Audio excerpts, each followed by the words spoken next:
તારીખ 1/9/1997 લંડનમાં વાલ્મીકી અને તુલસી રામાયણો ઉપર સ્વામી સચ્ચિદાનંદજીનું પ્રવચન, કેસેટ નંબર 7.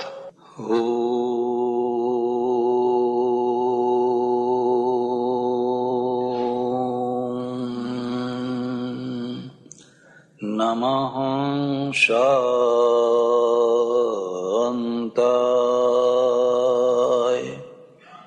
તેજસે.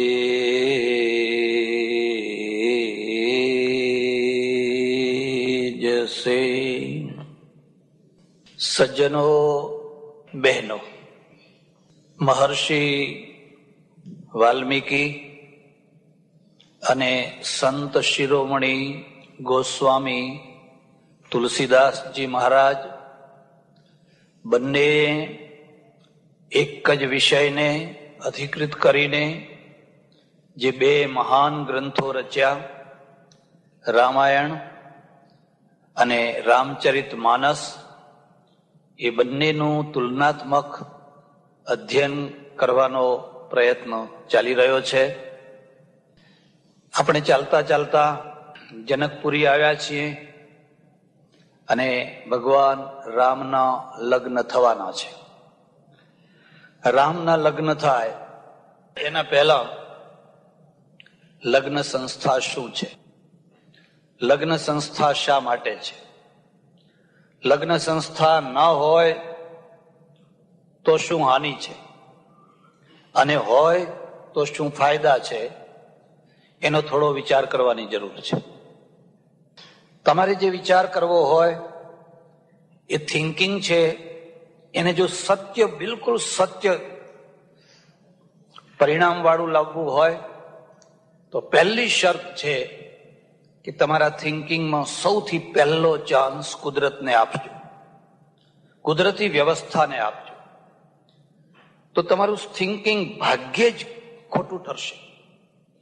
જો તમે કુદરતની ઉપેક્ષા કરી તો તમારું થિંકિંગ આકાશનું થઈ જશે, કાલ્પનિક થઈ જશે અને બહુ સારા પરિણામ નહીં આપે. આપણે ત્યાં શાસ્ત્રોમાં એમ લખ્યું છે કે ભગવાને જયારે આ સૃષ્ટિની રચના કરી તો એ રચના એવી રીતે કરી, સ નરશ્ચ નારીચા ભવતામ. એ પોતે નર રૂપમાં થયો અને નારી રૂપમાં થયો. દ્વિદલમિવ, જેમ એક મગ હોય અને મગની બે ફાડ કરવામાં આવે, એમાં એક જ તત્વમાંથી એણે નર અને નારીની સૃષ્ટિ કરી. એક વાત. પછી બીજી વાત, એણે બે વ્યક્તિત્વોનું સર્જન કર્યું. પહેલું વ્યક્તિત્વ છે એ બેઠું બિલકુલ આળસુ, બિલકુલ પ્રમાદી, કશું જ કરે નહીં. ભગવાને પૂછ્યું, તું કશું કરતો નથી, કઈ પ્રવૃત્તિ નથી કરતો, એમ નેમ બેસી રહે છે. ઉપનિષદે એનું સમાધાન કર્યું, અથ એકાકી ન રમતે. એને એકલાને કઈ આનંદ આવ્યો? એને એકલાને જરાય આનંદ ના. અથ દ્વિતીયમ ઐચ્છત. એને કહ્યું કોઈ બીજું હોય તો ઠીક, એકલાનું કઈ જીવન છે? અથ જાયા મે સ્યાત પ્રજાએય. જો મારે કોઈ જાયા હોય તો હું એમાં પ્રજા ઉત્પન્ન કરું, વંશ ચાલે, અને એ રીતે સૃષ્ટિ કાયમ લીલી છમ રે. ને ભગવાને કહ્યું, લે ત્યારે તને જાયા આપો. સંસ્કૃતના જે શબ્દો છે એની ગજબની શક્તિ ધરાવનારા છે. પત્ની શબ્દ, ભાર્યા શબ્દ, જાયા શબ્દ પર્યાય છે, પણ પ્રત્યેકનો અલગ અલગ સંદેશો છે. જાયાનો શો અર્થ થાય છે? ચાણક્ય લખે છે, જામાતા જઠરા જાયા જાત વેદા જલાશ્રયા પૂરિતા નૈવ પુર્યંતે જકારા પંચ દુર્ભરા. 5 જકારોને કદી ભરી ન શકાય. એમાં સૌથી પહેલો જકાર રાખ્યો જામાતા. જમીને આપો આપો આપો આપો એટલે જમીનું મોઢું મોટું ને મોટું જ થતું જાય. હજુ કઈ આપ્યું નહીં, હજુ કઈ આપ્યું નહીં, હજુ કઈ આપ્યું નહીં. જઠરા, પેટને ગમે એટલું આપો, 2, 4, 5 કલાક થાય એટલે ભૂખની ભૂખ પાછી. જાયા એટલે પત્ની, લાવી લાવીને ઢગલો કરો, જેટલું મળે એટલું લાવી લાવીને ઢગલો કરો. પણ કદી એના ઉપર પૂર્ણ વિરામ નહીં લાગે, બસ હવે આપણે ઘરમાં કશું લાવવાનું, બસ હવે પૂરું થઈ ગયું, હવે કઈ લાવવાનું. જો બહાર નીકળ્યા અને જો સ્ટોરમાં ગયા, જો કોઈના ઘરમાં ગયા અને જો કોઈ નવી ચીજ જોઈ, લાવો લાવો લાવો. જાતવેદા જલાશ્રયા, અગ્નિ છે જાતવેદ, એમાં તમે ગમે એટલું નાખો એ કદી તૃપ્ત થતો નથી. અને જલાશ્રયા એટલે જે સમુદ્રો છે, સમુદ્રોમાં ગમે એટલું ઠાલવ્યા કરો.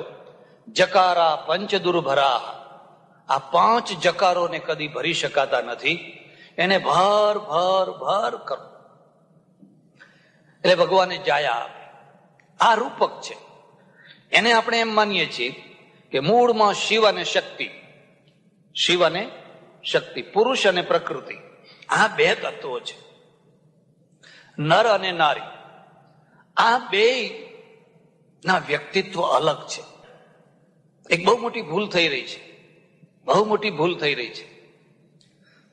લોકો એમ સમજે છે સ્ત્રી અને પુરુષમાં કશો ભેદ નથી, શારીરિક ભેદ સિવાય બીજો કોઈ ભેદ નથી.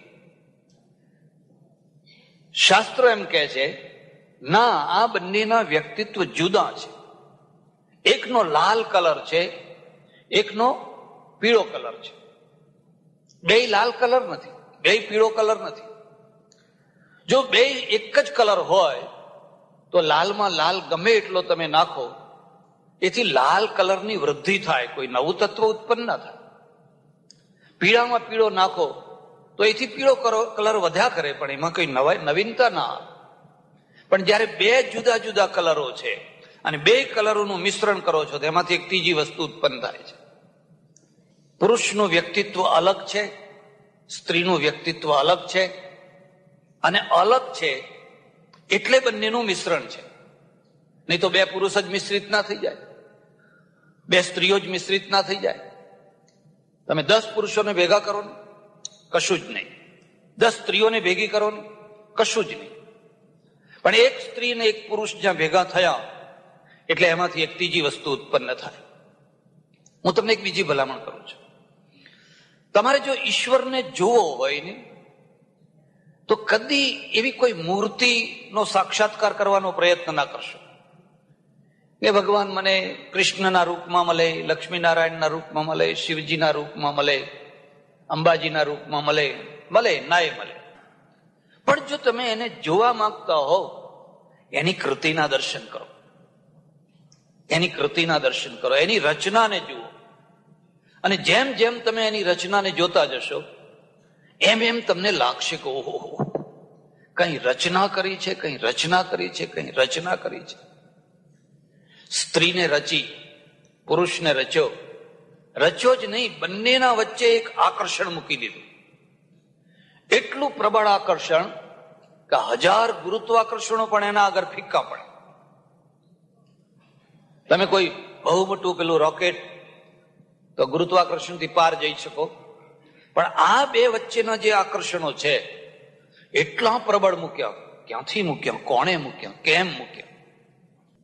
અને એ 2 આકર્ષણો છે, એમાંથી બેયને સમીપ આપવાનું છે.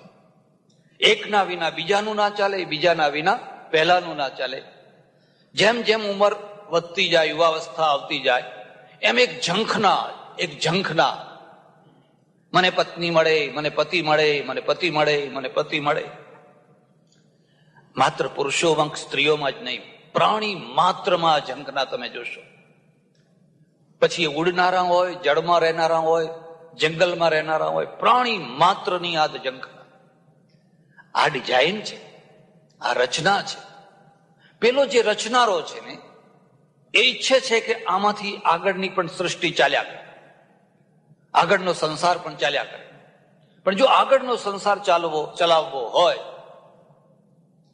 તો આ બંને જ્યાં સુધી એકબીજાના સમીપમાં નહીં આવે, એકબીજાના વચ્ચે પ્રચંડ આકર્ષણ નહીં મૂકવામાં આવે તો આ સંસાર ચાલશે કેવી રીતે? હું તમને એથી પણ વધારે વાત કહું.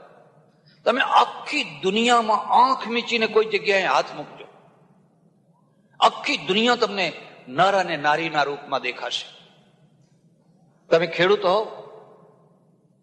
પપૈયા વાવી જુઓ, કોઈ ફળ ઝાડ વાવી જુઓ, લોકો કહે છે કે અરે એક પણ ફળ બેસતું નથી, એક પણ ફળ બેસતું નથી. એટલે કોઈ અનુભવી માણસ કહે છે કાં તો એ બધી માદાઓ હોવી જોઈએ, કાં તો એ બધા નર હોવા જોઈએ. એટલે જો એ માદાઓ જ માત્ર હોય તો 2-3 નરના ઝાડ રોપી દો, અને જો એ નર જ હોય તો માદાઓના ઝાડ રોપી દો. આખી વ્યવસ્થા જુઓ. અને જળમાં તમે જોશો, સંગીતમાં તમે જુઓ, સંગીત વગાડનારો પેલા તબલા વગાડે છે, એમાં એક તબલું નર છે અને બીજું માદા છે. હવે બે એક જ પ્રકારના રાખો, કાં તો નર રાખો કાં તો માદા રાખો, એમાંથી અવાજ નીકળે, સંગીત ના નીકળે, ડબ ડબ ડબ ડબ ડબ ડબ થયા કરે. પણ તમારે જો એમાંથી સંગીત ઉત્પન્ન કરવું હોય તો એક નર ને એક માદા, અને બેયને તાલબદ્ધ વગાડો તો એમાંથી સંગીત ઉત્પન્ન થાય. એવું સંગીત થાય કે તમારું માથું ડોલવા લાગે. ભૂંગળ વગાડતો હોય, પેલા કાસી જોડા વગાડતો હોય, મંજીરા વગાડતો હોય, તમે જ્યાં જુઓ ત્યાં નર માદા, નર માદા, નર માદા, નર માદા. સંસ્કૃતિનું જયારે રચના થઈ અને મનુષ્યોમાં જ આ સંસ્કૃતિ રચાઈ, એટલે એમણે જોયું કે સૌથી મોટામાં મોટા ઝઘડા સૌથી વધુ આકર્ષણોના કેન્દ્ર હોય ત્યાં જ થતા હોય છે. એટલે આ અંગ્રેજો પાસેથી એક શીખવા જેવી વસ્તુ છે. અંગ્રેજો 250 વર્ષ સુધી ભારતમાં રહ્યા. એમણે 37 યુદ્ધો કર્યા, મોટા 37 યુદ્ધો કર્યા. મેં એક પુસ્તક લખ્યું છે, ભારતમાં અંગ્રેજોના યુદ્ધો. એ 37 યુદ્ધો એમાં નિરૂપ્યા છે. પણ કોઈ યુદ્ધ એમણે સ્ત્રીઓ માટે ના કર્યું હોય મને કહેજો. આપણે સ્ત્રીઓ માટે જ લડ્યા. પછી એ દ્રૌપદી હોય કે સીતા હોય કે સંયુક્તા હોય કે રાણક દેવી હોય, આપણી લડાઈ ઇમોશનલ છે. પેલાની લડાઈ છે ગણિતપૂર્વકની છે કે આ પ્રદેશ આખો કવર કરવો છે. 250 વર્ષ રહ્યા. એમણે કોઈ સ્ત્રીઓ સંબંધી કોઈ ઘટનાઓ ઉભી ના થવા દીધી. સુલતાનોએ, મોગલોએ ઘણી ઘટનાઓ ઉભી કરી. પદ્મિણી માટે પેલો અલાઉદ્દીન ઠેઠ ચિત્તોડ સુધી ચડી આવ્યો. 250 વર્ષના ઇતિહાસમાં અંગ્રેજો માટે કોઈ સ્ત્રીઓ સંબંધી તમે ઘટના ભાગ્યે જ ખોડી શકશો. આપણે બધા સ્ત્રીઓ માટે લડ્યા. પેલા લોકો એમના ગણિત માટે લડ્યા, અને ઇમોશનલ થઈને નહીં, વ્યવસ્થિત રીતે લડ્યા. એટલે જ્યાં પ્રબળ આકર્ષણ હોય ત્યાં જ ઝઘડાઓ થવાના. અને પ્રબળ આકર્ષણના 2 કેન્દ્રો છે, પૈસો અને સ્ત્રી. કાં તો લોકો પૈસા માટે લડશે, કાં તો લોકો સ્ત્રીઓ માટે લડશે. હવે જો એ લડવાના જ હોય તો એની એક વ્યવસ્થા કરવી જોઈએ, અને એની વ્યવસ્થા થાય તો ઝઘડા ઓછા થઈ જાય. એટલે એક લગ્ન સંસ્થા ઊભી કરવામાં આવી, અને લગ્ન સંસ્થા નો હેતુ એ રહ્યો કે પુરુષ અને સ્ત્રી એ બેયને આપણે બાંધી દો, એક નિયમમાં બાંધી કાઢો, એક વ્યવસ્થામાં બાંધી કાઢો, અને એ વ્યવસ્થાને ધર્મનું રૂપ આપો. જ્યાં સુધી તમે એને ધાર્મિક રૂપ નહીં આપો એ સ્થાયી નહીં થઈ શકે, લોકોના મનમાં નહીં બેસી શકે. એટલે એક લગ્ન સંસ્થા ઊભી કરવામાં આવી. કારણ કે આ બે એકબીજાને મળ્યા વિના તો રહી શકવાના નથી. ફરી થોડી વાત કહીશ. આપણે દ્વૈતનું અદ્વૈત અને અદ્વૈતનું દ્વૈત માનીએ છીએ. શિવ પાર્વતી. મારા એક ઓળખીતા સજ્જન છે, જૈન, બહુ સારા માણસ છે, બહુ ભલા માણસ છે. એકવાર મને ટોણો માર્યો. મને કે આ બીજા બધા તો ઠીક, પણ આ તમારા ભગવાને પૈણે છે, તમારા ભગવાને બધા પૈણે છે. મેં કહું કેમ, ભગવાનને કન્યા ના મળે એટલે કુંવારા રહે એમ તમે માનો છો? અરે એમાં ફિલસૂફી છે, એમાં દર્શન છે. એમ બતાવવા માંગીએ છીએ કે શિવ છે ને એકલો હોય તો એ શવ છે, ઈ મળે તો એ શિવ છે, એ ઈ છે એ પાર્વતી છે. જો ઈ ના હોય ને એકલો હોય તો એ તો શવ છે, એ તો મળદું છે. અમે શિવ અને શક્તિ આ બેયને ભેગા માનીએ છીએ. અને પછી રાધા કૃષ્ણ હોય, લક્ષ્મી નારાયણ હોય, સીતારામ હોય, પછી તમારે જે જોડકા બનાવો હોય બનાવો, પણ આ બધા સજોડે છે. આખું બ્રહ્માંડ આ જ નિયમથી ચાલે છે. હું ઘણી વાર લોકોને સમજાવું છું કે આ જે વીજળી થાય છે એમાં 2 વાયર છે. 2 વાયર છે, 2 વાયરમાં કરંટ નથી આવતો, એક જ વાયરમાં કરંટ આવે છે. બીજો તો અર્થિંગ છે, એ તો ન્યુટ્રલ છે. પણ ન્યુટ્રલ ના હોય તો એક વાયરથી લાઇટ થઈ શકે, અને અર્થિંગ હોય અને કરંટ ના હોય તો પણ લાઇટ થઈ શકે. તમે કલ્પના કરી શકો છો કે સ્ત્રી ને પુરુષમાં કોણ અર્થિંગ છે ને કોણ કરંટ છે? પુરુષ અર્થિંગ છે. બહુ અભિમાન ના કરતા, પુરુષ અર્થિંગ છે, સ્ત્રી કરંટ છે. એ આવે ને એટલે બધું ઝાક ઝાક ઝાક ઝાક, નહીં તો પેલા બાવા જેવા પડ્યા હોય એકલા, અઘોરી બાવા જેવા. તમે કોઈ વાર ઈચ્છા થાય તો જઈને જોજો, એમના પાણિયારાનો લોટો અને સંદાસનો લોટો એક જ કલરનો, એમાં કલર ભેદ હોય જ.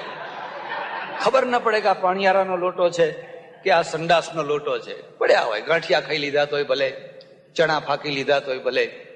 અને જ્યાં પેલો કરંટ આવ્યો નહીં કે આ ભાઈ ઉભા થયા, પછી કઈ દોડે કઈ દોડે કઈ દોડે, આ લાવું આ લાવું આ લાવું આ લાવું, ઢગલા કર કર્યા. પણ આ બેયમાં એક ખાસ શરત છે, બેયને જોડે રાખવાનું, સજોડે રાખવાનું, પણ બેયને કદી એકમેકને કરી નાખવાનું. જો બેયને એકમેક કરી નાખ્યા અને બેયના છેડા ભેગા કરી દીધા તો શું થાય? ફ્યુઝ ઉડી જાય, ફ્યુઝ ઉડી જાય. તમે જોજો, ઘણાના ઘરના ફ્યુઝ ઉડી ગયા હશે, ઘણાના ઘરના. બે સાથે રહેવાનું જોઈએ, બેયને સરખા સામાન, અને બે એક સાથે છે, પણ બેયના વ્યક્તિત્વ છે એને તમે ગાંઠ વાળીને એક ના કરી નાખો. સ્ત્રીને સ્ત્રી રહેવા દો, પુરુષને પુરુષ રહેવા દો. સ્ત્રી મહાન સ્ત્રી બને, પુરુષ મહાન પુરુષ બને. પણ સ્ત્રી સમજે કે હું પણ પુરુષ થઈ જાઉં. જો કે પુરુષો તો એવું નહીં સમજતા, ચાલો ત્યારે આપણે પણ. તો શું થશે? ઘરમાં ફ્યુઝ ઉડી જશે. એક બીજી ઉપમા હું આપું છું, અને એ ઉપમા છે સાયકલની. એક સાયકલના 2 પૈડા હોય છે. ખાસ કરીને હિન્દુઇઝમ, આપણી જે ભારતીય સંસ્કૃતિ, ભારતીય કલ્ચર છે, એને સમજવાનો પ્રયત્ન કરજો. લગ્ન થાય એટલે વર અને કન્યા ફેરા ફરે, 4 ફેરા ફરે. વર આગળ હોય ને કન્યા પાછળ હોય. અમેરિકા જવાનું થયેલું 8-10 વર્ષ પહેલા. જેના ત્યાં ઉતરેલો એ સજ્જને બહુ આગ્રહ કર્યો મને કે તમે ગાંધી મૂવી જુઓ, ગાંધી મૂવી જુઓ. આ મૂવીએ આ દેશમાં બહુ મોટી અસર કરી છે. એટલી અસર કોઈ સાધુ સંત નથી કરી શક્યા, એટલી અસર આ પિક્ચરથી થઈ છે. કેસેટ બેસેટ કંઈક લઈ આવ્યા અને મેં જોયું. મને એટલું ગમ્યું, એટલું ગમ્યું, એટલું ગમ્યું.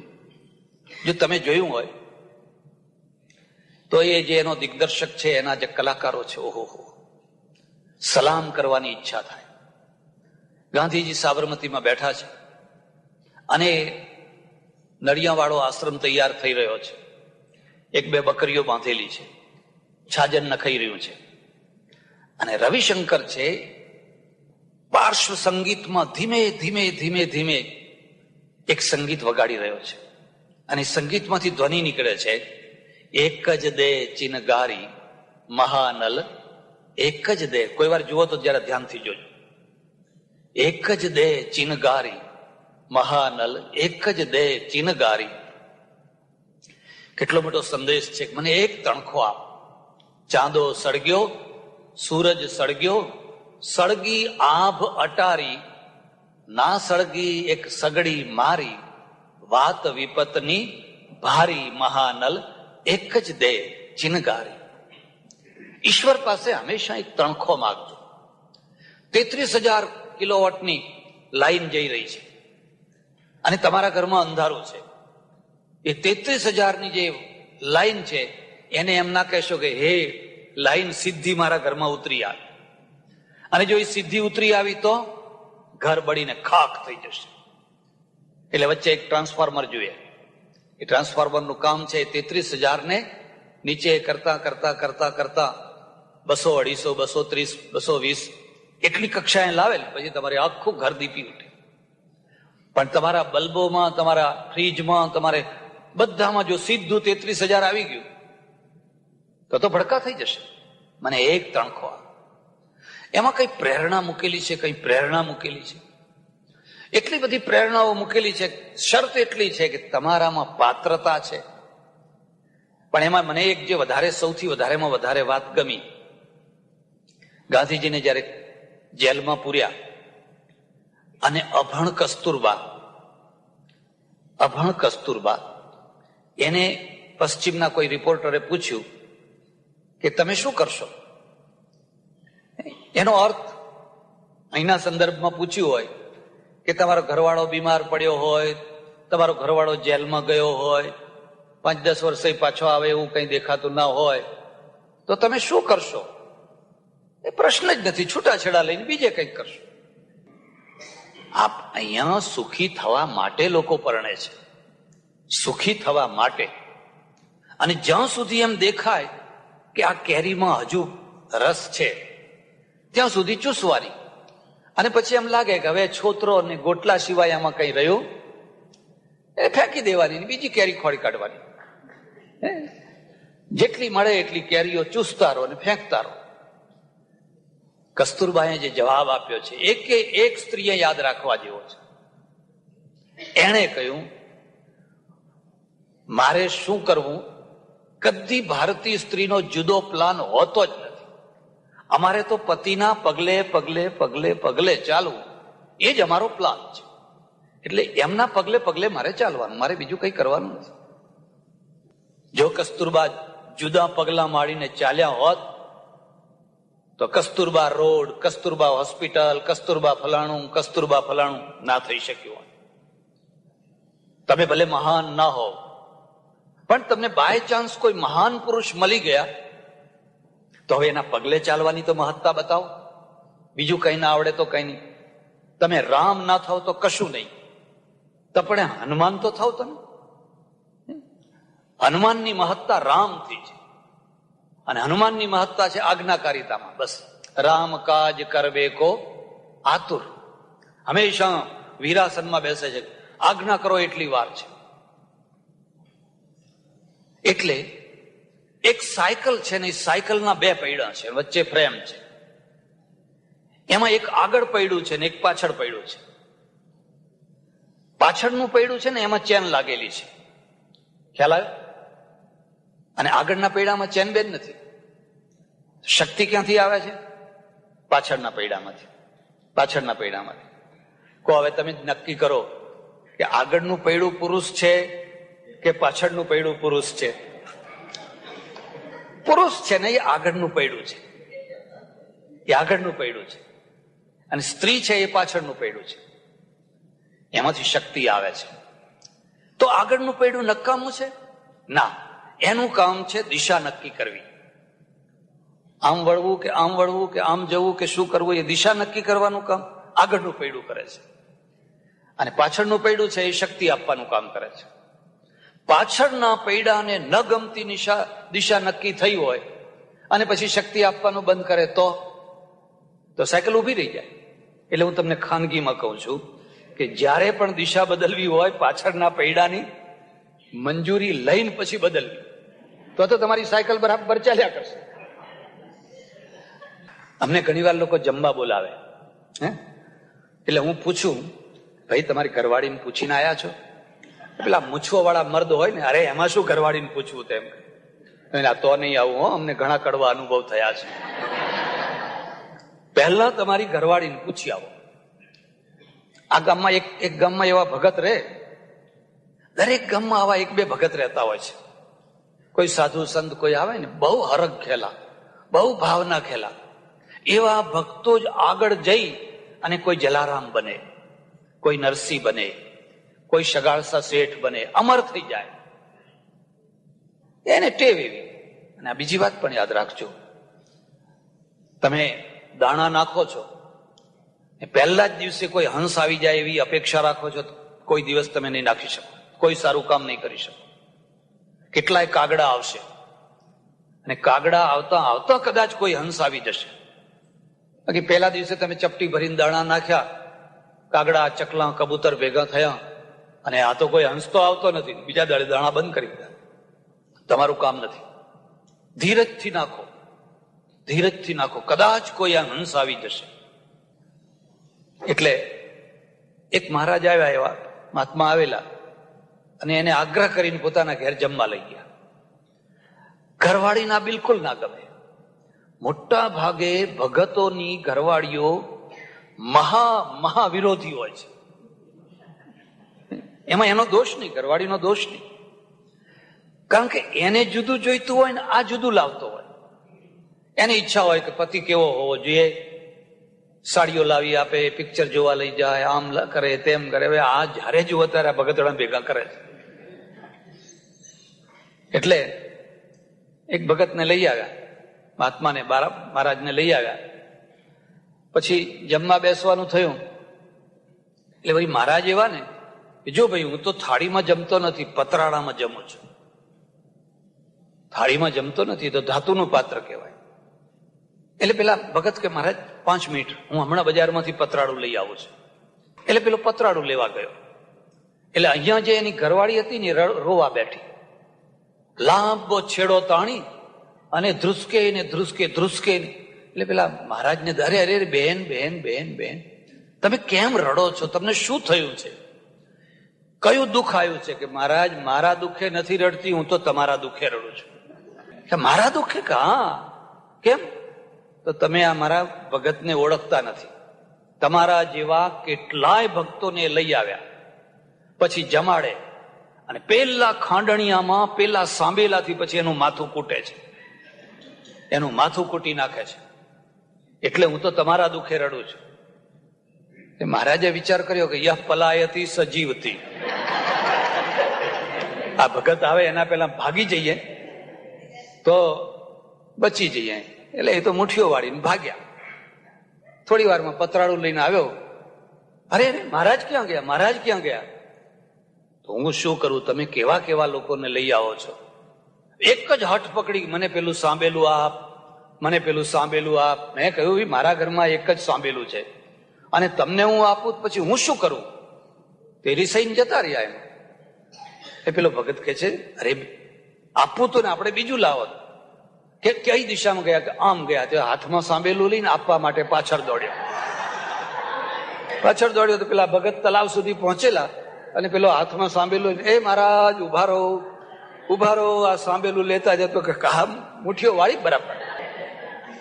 પેલી બેન કહેતી હતી બિલકુલ ખરી વાત છે, જો હું રહ્યો હોત તો મારું માથું આજે ખાડી નાખવાનું. એટલે હું એ લોકોને પૂછું કે ભાઈ તમે જમવા તો લઈ જાઓ છો, પણ ઘરવાળીને પૂછ્યું છે કે પછી સાંભેલા જેવું ના થાય? એક પાછળનું પૈડું છે, એક આગળનું પૈડું છે. પાછળનું પૈડું શક્તિ રૂપા છે, આગળનું પૈડું છે એ દિશા રૂપી છે. એ દિશા નક્કી કરે છે ક્યાં જવું ક્યાં ના જવું. પેલું જે પૈડું છે ને એની પાસે અખૂટ શક્તિ છે, એને આંખ નથી, દિશા નથી નક્કી કરી શકતું. દિશા આગળના પૈડાને નક્કી કરવાની. હવે તમે બે પૈડાને જુદા કરી નાખો તો આગળનું પૈડું તો શક્તિ વિનાનું થશે ને પડ્યું રહેશે. પાછળનું પૈડું શક્તિ વાળું તો છે, કુવામાં પડશે, કારણ કે એને દિશા, એની પાસે આંખ નથી. એટલે ભગવાને બેયને વ્યવસ્થિત રીતે ગોઠવી આપ્યા. વચ્ચેની જે ફ્રેમ છે એ તમારો સંસાર છે, જે બે પૈડાને જકડી રાખે છે. તમારા બાળકો છે, તમારો પરિવાર છે, તમારું કુટુંબ છે, તમારું ઘર છે. કોઈ વાર પૈડાને જુદું થવાની ઈચ્છા થાય, પણ એને તરત જ થાય કે અરે આ મારા બાળકો શું કરશે? અમે તો ઠીક, પણ આ બાળકોનું ભવિષ્ય કેવું થશે? એ ફ્રેમ છે ને, એ ફ્રેમ બે પૈડાને જકડી રાખે છે, પકડી રાખે છે. એટલે આપણા ઋષિ મુનિઓએ બહુ પ્રાચીન કાળથી આ લગ્ન સંસ્થા બનાવી. પુરુષ સ્ત્રી વિના રહી શકવાનો નથી, અને સ્ત્રી છે એ પુરુષ વિના રહી શકવાની નથી. કુદરતે જ આ વ્યવસ્થા કરેલી છે. તો હવે એને લગ્ન સંસ્થાનો આ ઓપ આપો. લગ્ન સંસ્થા છે ને એ 3 પાયા ઉપર ઉભેલી છે. એના 3 પાયા છે જેના ઉપર આખી લગ્ન સંસ્થા ઉભેલી છે. એનો પહેલામાં પહેલો પાયો છે વિશ્વાસ. વિશ્વાસ.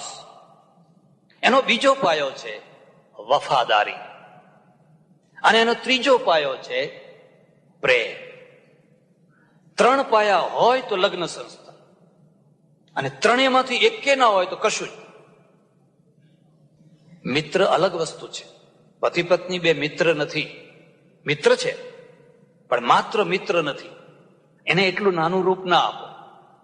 મિત્ર તો કેવું છે કે આજે મિત્ર બન્યા ને કાલે ના બન્યા, ના એ બન્યું, કાલે ઝઘડો કરીને જુદાઈ પડ્યા. મિત્ર અલગ વસ્તુ છે. આ બે તો મૈત્રી કરતા ઘણી ઊંચી કક્ષા છે.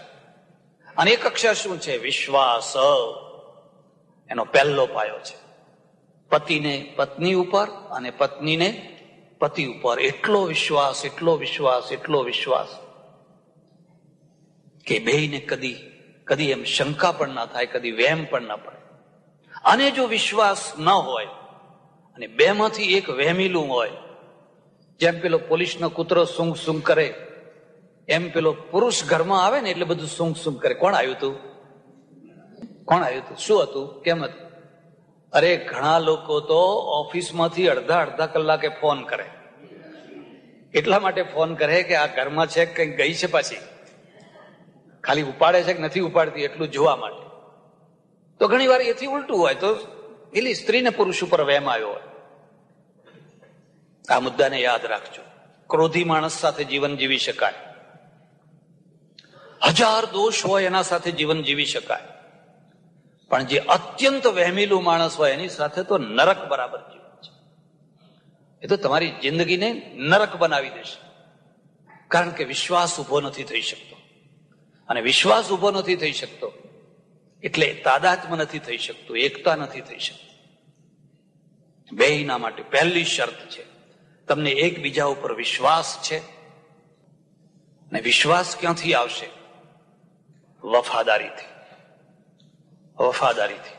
જે આખી લગ્ન વિધિ થાય છે એ વિધિ પાછળનો હેતુ જે છે, સુખમાં દુઃખમાં, હાનિમાં લાભમાં, ચડતીમાં પડતીમાં, ગમે તેવો પ્રસંગ આવે, તમે 1000 ભૂલો કરજો પણ વફાદારીમાં આંચ ના આવવા દેશો. અને જો વફાદારીમાં આંચ નહીં આવે, તમારી બધી ભૂલો ધોઈ જવાની. બધી ભૂલો, તમે ગમે એટલી ભૂલો કરી હોય તો એ બધી ભૂલો ધોઈ જવાની. પણ જો વફાદારીમાં આંચ આવી અને બાકીનું બધું ડાપણ રહ્યું, એને ધોઈ નહીં શકાય. પતિ પત્ની બને અને કોઈ દિવસ ઝઘડે જ નહીં એવું તો ભાગ્યે જ બને.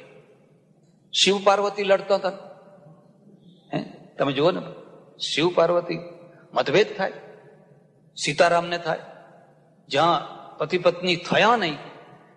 અને એક નિયમ છે, માણસ સૌથી વધુમાં વધુ ઝઘડા કોની સાથે કરતો હોય છે? જે વધુમાં વધુ નજીક રહેતું હોય એની સાથે. પડોશીઓ સાથે ઝઘડા હોય. હવે જે 2 માઇલ દૂર રહે છે એના સાથે તમારે શું ઝઘડા કરવાના? પણ જે તમારો પડોશી છે ને એની સાથે તમારે ઝઘડા થવાના જ છે. એમ માણસોમાં પણ જે બિલકુલ નજીકથી નજીક માણસ હશે એની સાથે તો ઝઘડા નાના મોટા થવાના ને થવાના જ. પણ એ ઝઘડા છે એ કઈ તૂટવા માટે નથી, છૂટવા માટે નથી, પ્રેમને તોડી નાખવા માટે નથી. એ તો થાય, પાછા હતા એના ભેગા થઈ જાય. એક ગામ, અને ગામમાં એક બહુ ગરીબ મિયા ને બીબી રહે. એક મિયા ને એક બીબી, અને બહુ ઝઘડે. આ એક બીજી વાત તમને ખાનગીમાં કહું છું. કેટલાક લોકો એવા હોય કે ઘરમાં બહુ પ્રેમ ને શાંતિથી રહેતા હોય, પણ બહાર જાય એટલે લડે. મહેમાન આવે એટલે લડે. કોઈ મહેમાન આવે એટલે કેમ લડે ખબર છે? પેલો મહેમાન વિચારે કે હવે અહીં બહુ રહેવા જેવું. તો કેટલાક લોકો એવા હોય કે ઘરમાં જ્યારે જુઓ ત્યારે લડતા હોય, ઝઘડતા હોય, પણ બહાર નીકળે એટલે એકદમ ડાયા ડબરા, બિલકુલ ડાયા થઈ લાગે કે ઓહો, અરે તમે ઘરમાં જઈને જુઓ તો ખબર પડે. મિયા બીબી બહુ લડે, બહુ લડે, બહુ લડે. એક દરિદ્રતાનું દુઃખ અને બીજું આ ઝઘડાનું દુઃખ. એમાં શિયાળાના દિવસો, અને શિયાળાના દિવસોમાં કડકડતી ઠંડી પડે, હિમ પડે, ઓઢવાનું નહીં ઘરમાં બરાબર. એટલે બીબી છે ને એ બિચારી આડી અવડી જઈને થોડા ઘણા લાકડા એવું તેવું વાડમાંથી જેવું તેવું લઈ આવે અને સાંજે પછી તાપણી કરે. એ તાપમાં ને તાપમાં ઠંડી ઓછી કાઢી નાખે, ગમે તેમ કરીને રાત કાઢી નાખે. અને બીજી વાત પણ યાદ રાખજો, દરિદ્ર પતિ છે ને, ન કમાનારો, રોજી વિનાનો પતિ છે ને, એ વધુમાં વધુ એની પત્ની ઉપર રૂઆબ કરતો હોય છે. કારણ કે રૂઆબ કરવાની કોઈ જગ્યા જ નથી. રૂઆબ કરવાની થોડી ઘણી તો જગ્યા હોવી જોઈએ. હવે એને ઝઘડા થયેલા, 3 દિવસથી બેયને અબોલા. અબોલાનો અર્થ સમજો છો? સોગંદ ખાધેલા, અત્યાર સુધી જે થયું એ થયું, પણ હવે જો હું તારી સાથે બોલું તો પેલો ઝાડુ લગાવનારો મારો બાપ થાય. જેવા તેવા સોગંદ નહીં ખાવાના, હલકા સોગંદ નહીં ખાવાના. એવા સોગંદ ખાધેલા બંને. એટલે રે એક જ ઘરમાં. પેલી બીબીએ સાંજે સગડી સળગાવી અને આમ હાથ કરીને બેઠી. એટલે મિયાએ ઠંડી લાગી એટલે એ આવીને બેઠા. આવે ભલે ને સગડી એની, પણ ના થોડી પાડવાની હતી. પણ બેયના મોઢા, એકનું મોઢું આમ અને એકનું મોઢું અબોલા લીધા છે. વચ્ચે એક બહુ મોટો ઈગો છે, બહુ મોટો ઈગો છે. એટલે હું તમને એક બીજી વાત કહું છું. કેટલાકનું દાંપત્ય છે, કેટલાકનું લગ્ન છે ને, એ 36 આંકડા વાળું હોય અને કેટલાકનું 63 વાળું હોય. તમે સમજ્યા? તગડો આમ, છગડો, બેયના મોઢા ઉલટા. તમારે શું છે તો તમે જાણો ભાઈ. તગડો આમ ને છગડો આમ. તો કેટલાક ને 63 હોય, છગડો આમ ને તગડો, બેયના મોઢા સામ સામે. હવે બેયના મોઢા આમ, પેલા મિયા આમ જોઈને બેઠેલા, બીબી આમ જોઈને બેઠેલા. તાપતા તાપતા બોલવાનું તો છે નહીં. મિયાનું જે નાડું હતું ને, એ નાડું પેલી સગડીમાં પડ્યું. એટલે બીબીએ જોયું, બીબી ખુશ થઈ, બરાબર એ જ દાવના છે, હળગવા દો, એમ કે હળગવા દો, એ જ દાવના છે. એટલે પેલું નાડું સળગવા માંડ્યું. હવે સળગવા તો માંડ્યું, પણ એના અંદરનું જે પત્ની પણ હતું ને, એ આકુળ વ્યાકુળ થઈ ગયું. એ તો આકુળ વ્યાકુળ થઈ ગયું. હવે કહેવાય નહીં કે ભાઈ આ તમે તમારું એક એવું કહેવાય નહીં, અબોલા તૂટી જાય, સોગંદ ખાધા છે. પણ કહેવાના તો 1000 બહાના છે. એટલે એને એક ગીત ગાવાનું શરૂ કર્યું. અઈ જાણે મેરી બઈ જાણે ભાઈ કોક કા નાડા જલતા હૈ. અઈ જાણે મેરી બઈ જાણે ભાઈ કોક કા નાડા. 2-3 વાર ગાયું તો મિયા કે આવું ભજન, આવું ગીત તો કોઈ દાડો આપણા ઘરમાં ગવાતું નતું. અને આ નવું ભજન ક્યાંથી આવ્યું, નવું ગીત ક્યાંથી આવ્યું? એને જોયું તો ખરેખર એનું પોતાનું જ નાડું બળતું હતું. હાથમાં લઈ આમ કરીને બુઝાવી દીધું. પછી એને વિચાર કર્યો કે જવાબ તો આપવો પડે. હવે એને જો આ ભજનમાં કંઈક કહ્યું છે તો મારે કંઈક કહેવું જોઈએ. એટલે પછી એને આમ વાંકું જોઈને બોલવા માંડ્યો, લડતી હૈ ઝગડતી હૈ રાંડ ઘર કી ખબર રખતી હૈ.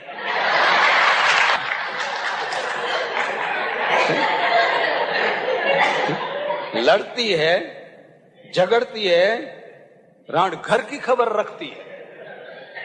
બેયના અબોલા તૂટી ગયા, બંનેના અબોલા તૂટી ગયા. અને અબોલા તૂટે એટલે શું થાય ખબર છે?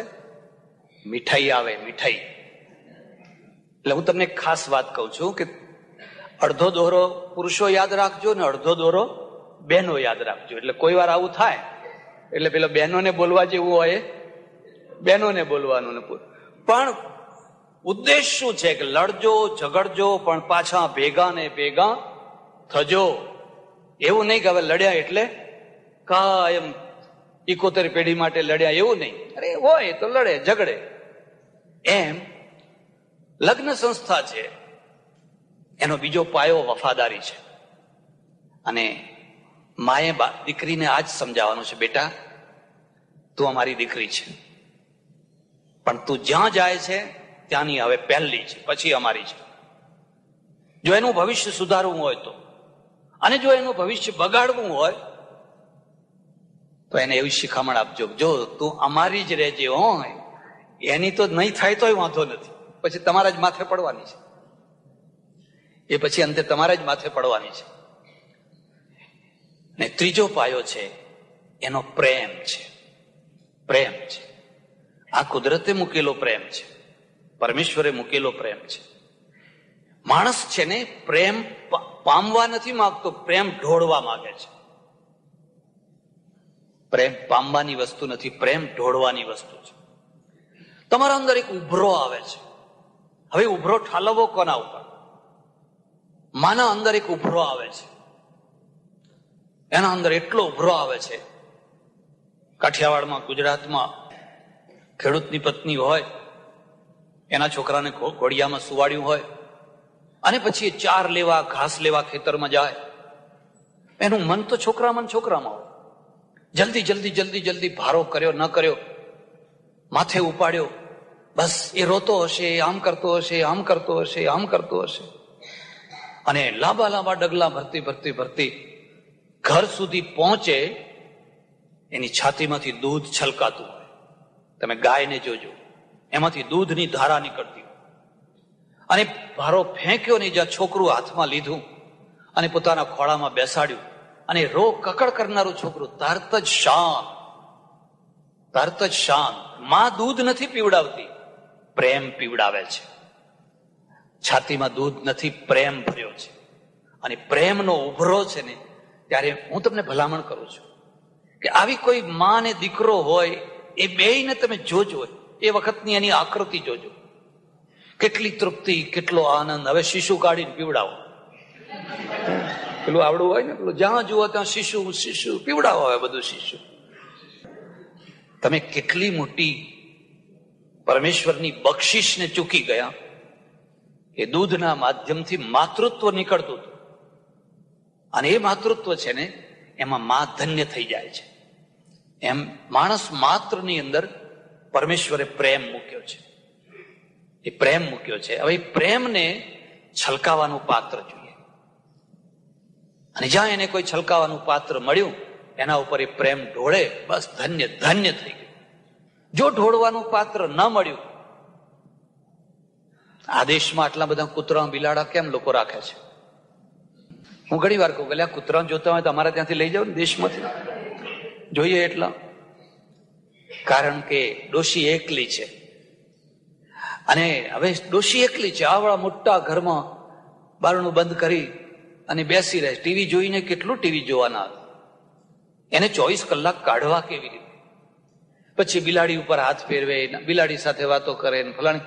કારણ કે એના અંદર જે પ્રેમની ઉર્જા છે ને, એ ઢળવા માંગે છે. એને કોઈ માણસ મળ્યો નથી.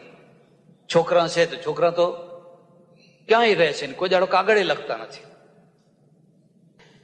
એટલે પ્રેમ છે એ અંદરથી ખળવડાટ કરે છે. સમય થયા સરવડાટ કરે છે, મને ઢળવાની જગ્યા મળે, મને ઢળવાની જગ્યા મળે. અને સ્વર્ગની પરાકાષ્ઠા પ્રેમ છે. બે પ્રેમો એકબીજા સાથે મળે, અદ્વૈત.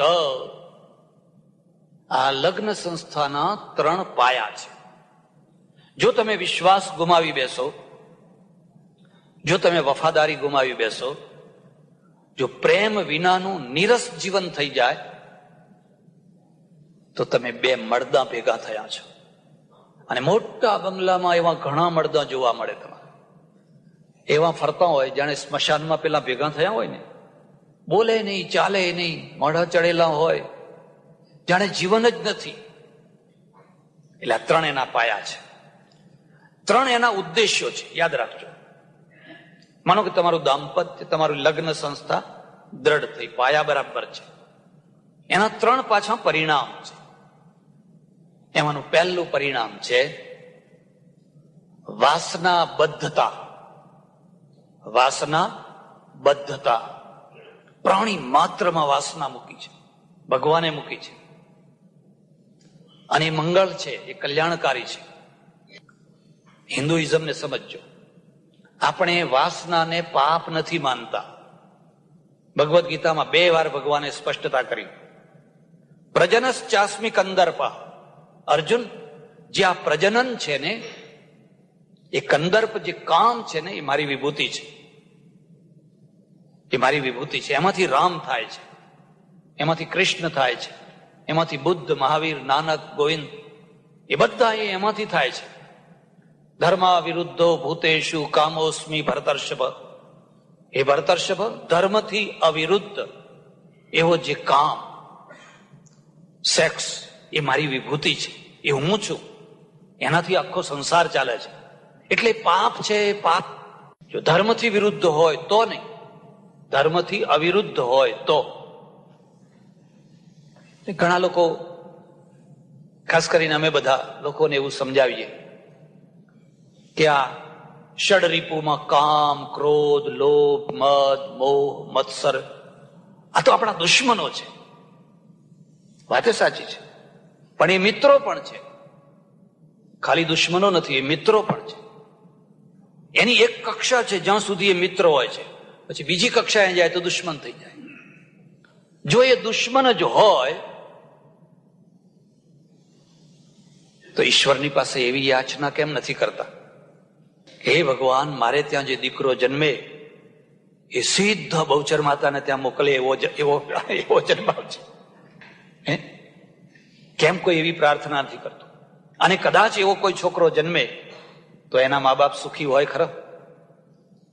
ગૂંચવાડો ના કરો, કન્ફ્યુઝન ના કરો. તમે શાસ્ત્રને સમજો, તમે હિન્દુઇઝમને સમજો. ધર્મ, અર્થ, કામ અને મોક્ષ, આ ચારેયનું બેલેન્સ છે. શ્રમણોએ આ બેને તોડી પાડ્યા, અર્થ અને કામને તોડી પાડ્યા. આપણે બેને તોડી નથી પાડ્યા, આપણે તો એને એક બેલેન્સ માન્યું છે કે આ પણ બરાબર છે. એટલે વાસના એક વાસ્તવિકતા છે, અને એની આંધી, એનો વંટોળિયો, એનું જોર એટલો મોટો પ્રચંડ આવેગ. ભરતોરીને જોજો તમે, ઓહો હો. હું તમને ભલામણ કરું છું, ભરતોરીને વાંચજો.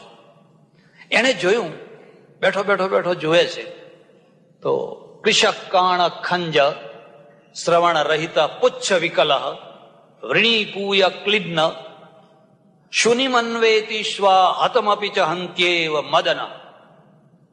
એક કૂતરો, અને કૂતરો કેવો છે?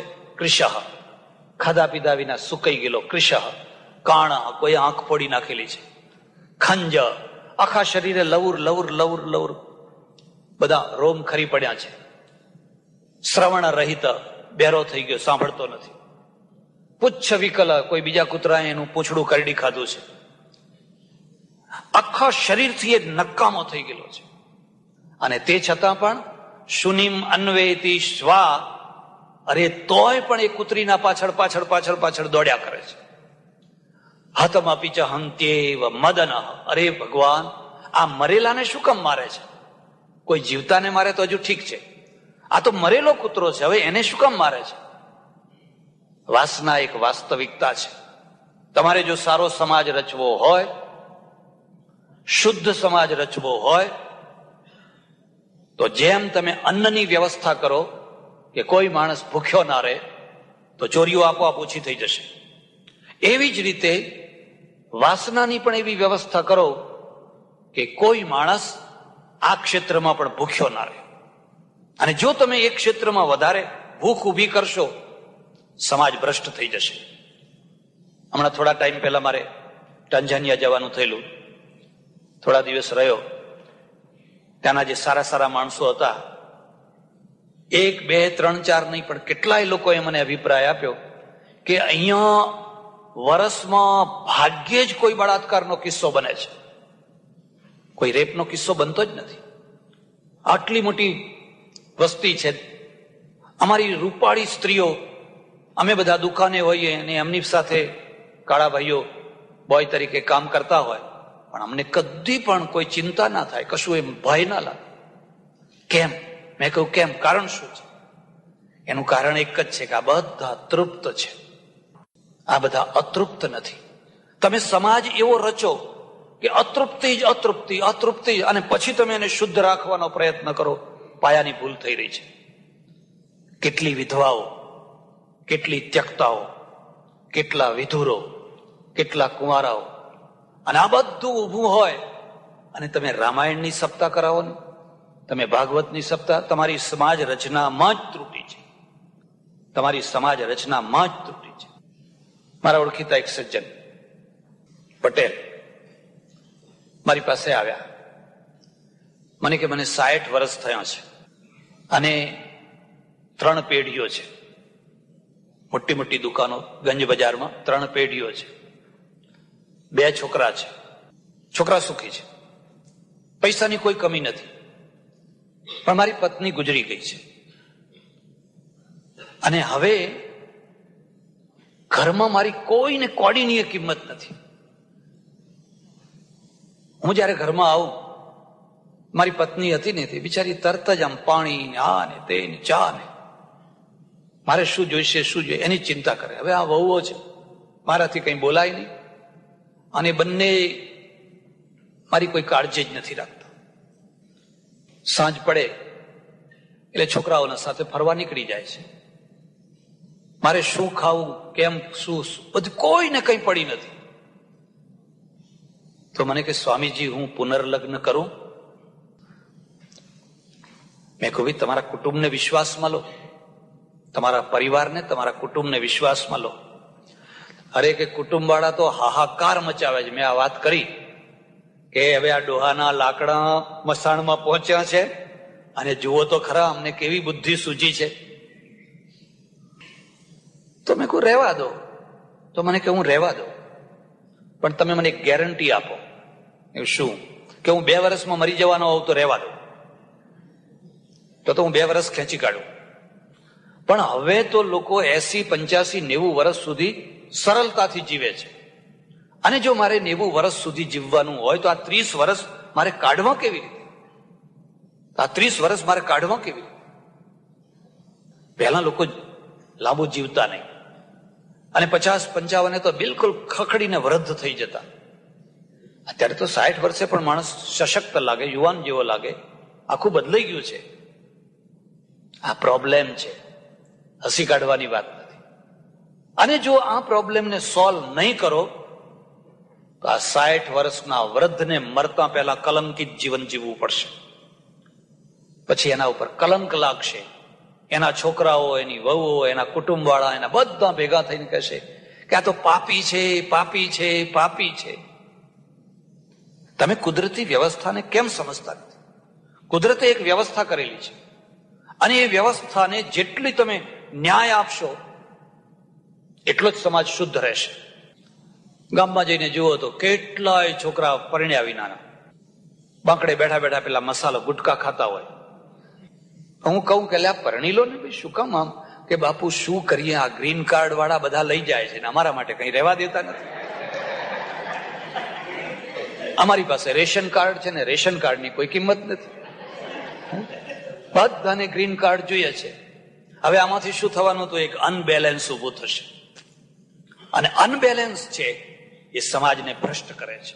એમાંથી સમાજ સડતો હોય છે. બધા ખરાબ નથી હોતા, પણ ના છૂટકે પછી એને ખરાબ થવું પડે છે. અને ના છૂટકે એને જે ખરાબ થવું પડે છે એમાં એનો સમાજ પણ કારણ છે, સમાજ વ્યવસ્થા પણ કારણ છે. એટલે લગ્ન સંસ્થા છે એને તમે એટલી વિશાળ, એટલી મોકળાશ, એટલી ઉદાર બનાવો કે જેથી એના લક્ષ્યો સિદ્ધ કરી શકાય. એમાંનું પહેલું લક્ષ્ય છે વાસનાની ક્ષેત્રબદ્ધતા. વાસનાની ક્ષેત્રબદ્ધતા. વાસના તો રહેવાની રહેવાની ને રહેવાની જ. તમે ઉપવાસ કરો, ભાજી ખાઓ, ફલાણું ખાઓ, ફલાણું ખાઓ, ફલાણું ખાઓ, એ તો રહેવાની જ. ફરી ભર્તુહરી કહે છે કે હા હા હા, હું જમીન ઉપર સુઈ જાઉં છું, ભૂમિ શૈયા, અને મારા હાથનું જ ઓશીકું બનાવું છું. કોઈ ઓશીકું રાખતો નથી, હાથ રાખીને સુઈ જાઉં છું વિરક્ત ત્યાગી થઈને. અને ભોજનમ નિરસનમ તદપી એકવારમ, અને રસકસ વિનાનું ભોજન કરું છું, અને તે પણ એક જ વાર જમું છું. શય્યા ચ ભૂ પરિજનો નિજ દેહ માત્રમ હા હા તથાપિ વિષયા ન પરિત્યજંતી. આ એનું છેલ્લું વાક્ય છે. અરે તો દુનિયાના લોકો જુઓ તો ખરા, કોઈ શ્રૃંગાર નથી, કોઈ કઈ નથી, તો પણ આ જે વિષયો છે, વાસના છે, એ મને છોડતી હા હા તથાપિ વિષયા ન પરિત્યજંતી. આપણા દેશમાં ઘણા લોકો મશ્કરી કરે કે આ પશ્ચિમની સંસ્કૃતિને 80 વર્ષે લોકો પરણે, 70 વર્ષે પરણે. મેં ખૂબ પરણવા દો ને, તારા બાપનું શું જાય છે?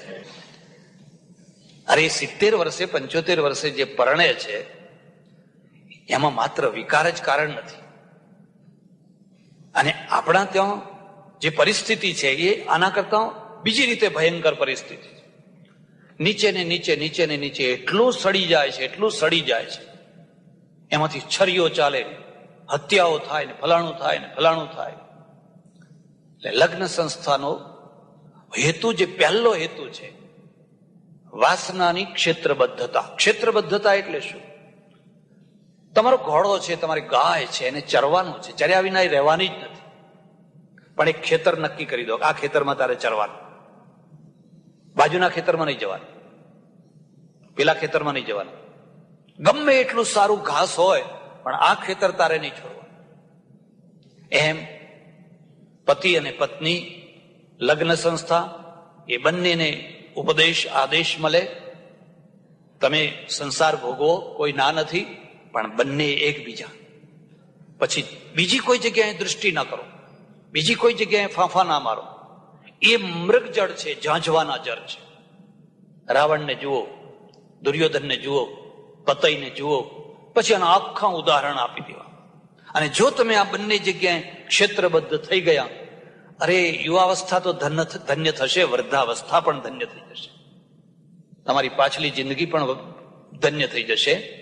એટલે વાસનાને ક્ષેત્રબદ્ધ કરવા માટે, જો વાસનાને ક્ષેત્રબદ્ધ ન કરવામાં આવે તો પેલા કૂતરા છે એ તો વર્ષમાં 10-15 દિવસ જ ગાંડા થાય છે.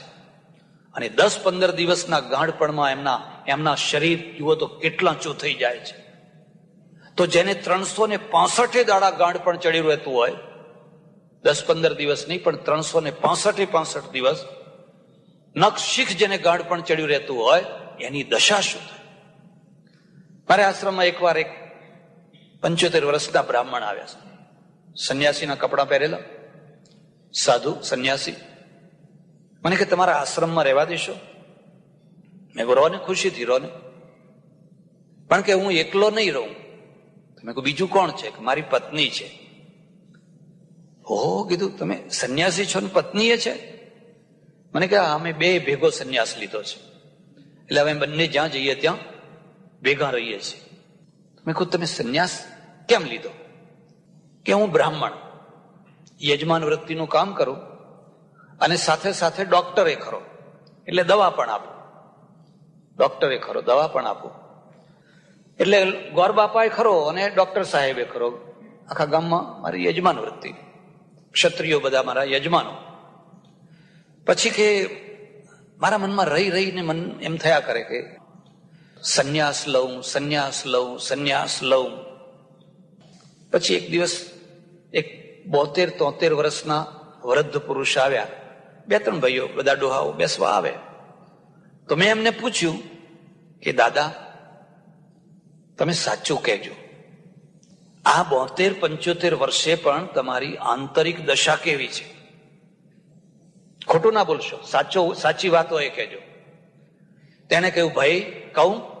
કોને કહું? કે કોને? પણ કૂતરા જેવી, કૂતરા જેવી.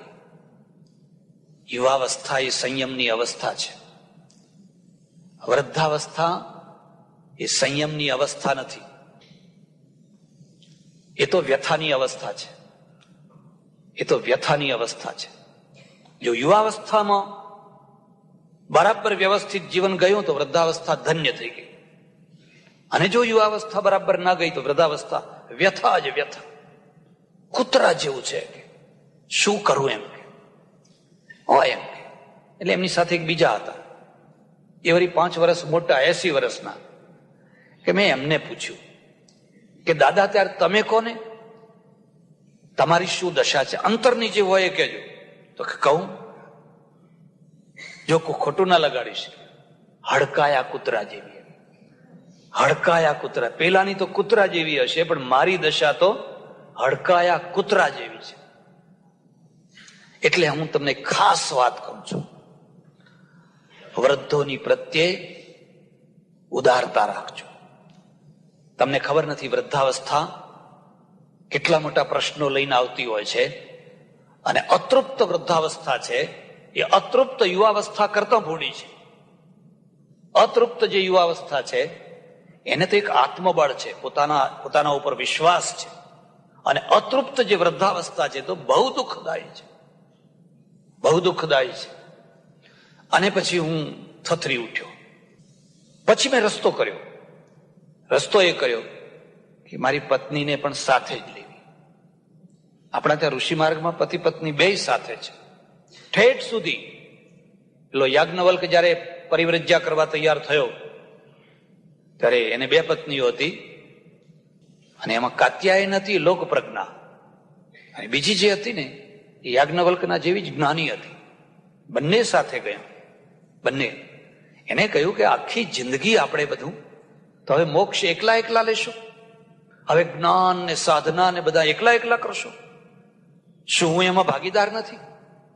બે સાથે રહે.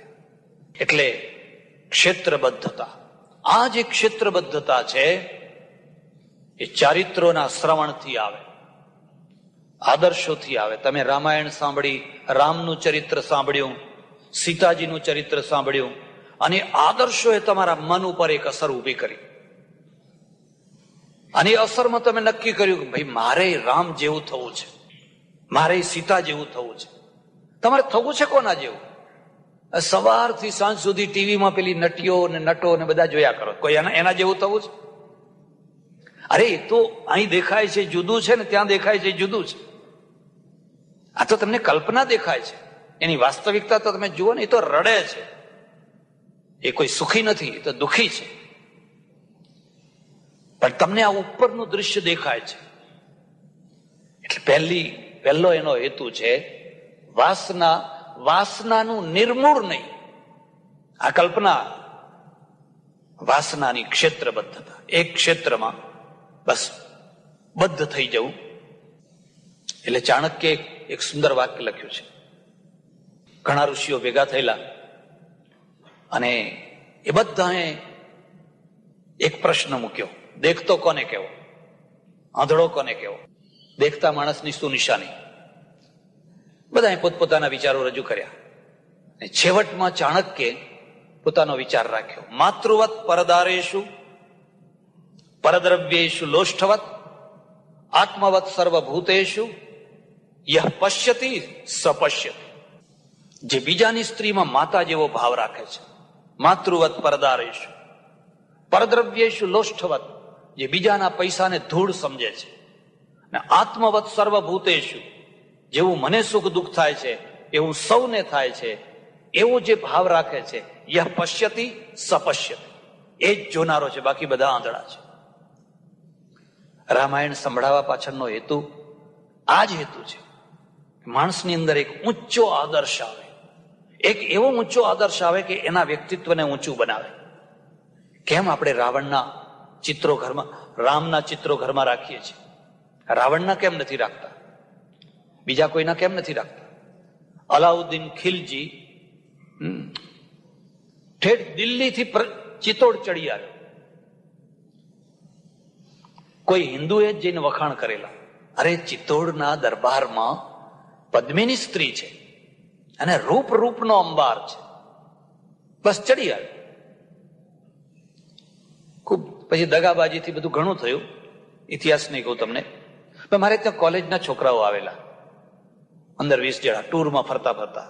મેં કહ્યું, અલ્યા તમે ચિત્તોડ ગયા હતા? કે હા. તો શું જોયું ચિત્તોડમાં? એ ફલાણું જોયું, પેલો નવલખો ખજાનો જોયો, મીરાબાઈનો આ જોયું, તે જોયું, બધું જોયું.